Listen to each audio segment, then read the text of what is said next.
Audi Le Mans prototype racer Allan McNish hates me because at the Rolex Daytona 24 race, we did an interview with him and I asked him about the Audi R18 hybrid versus the Toyota LMP hybrid.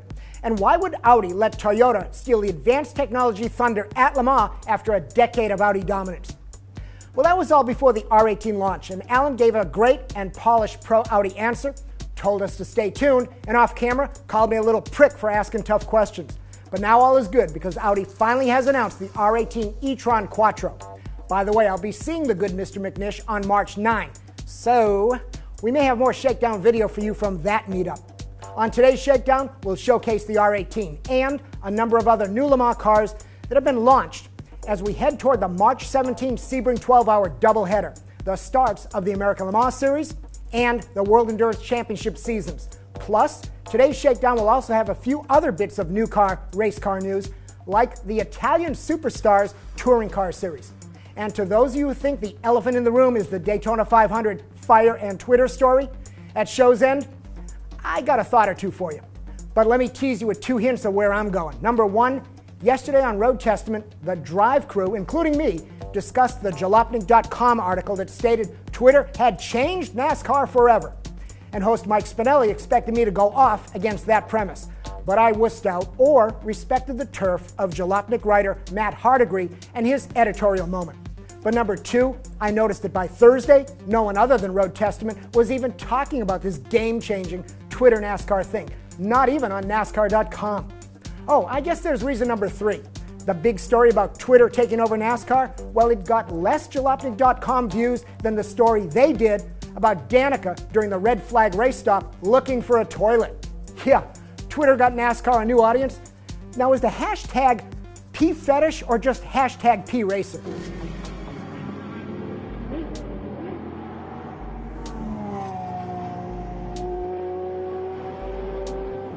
The Audi R18 e-tron Quattro hybrid was where R18 design was going all along. When R18 launched under the banner of ultra lightweight, it hinted at making space for the added heft of a hybrid system, such as R18 always having a carbon composite gear casing versus heavier metal.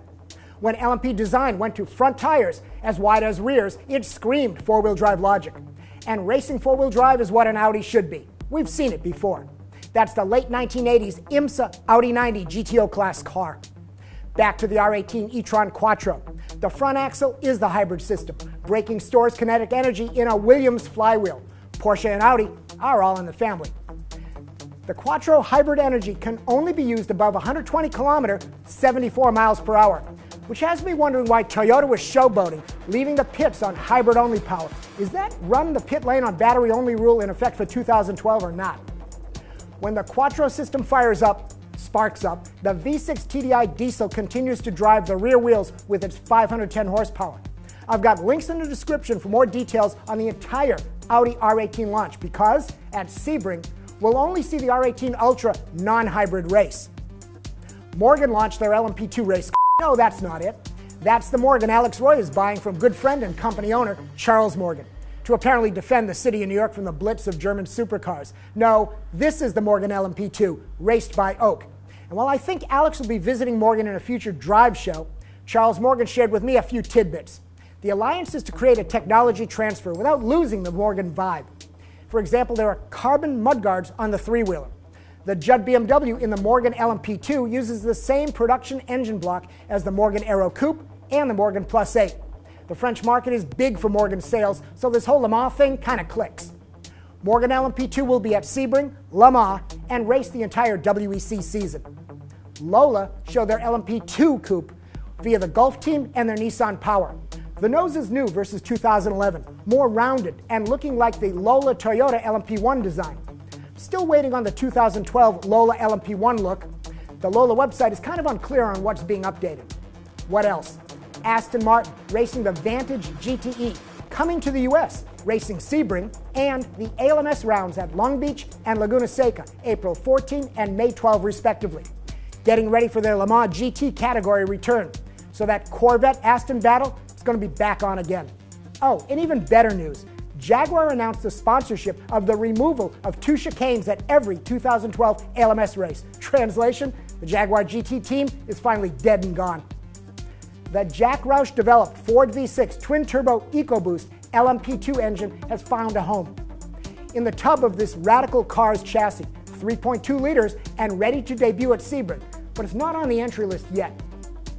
Oreca completed shakedown laps for its 2012 LMP2 fighter, the Oreca 3. Well, because 3 teams run this car in WEC.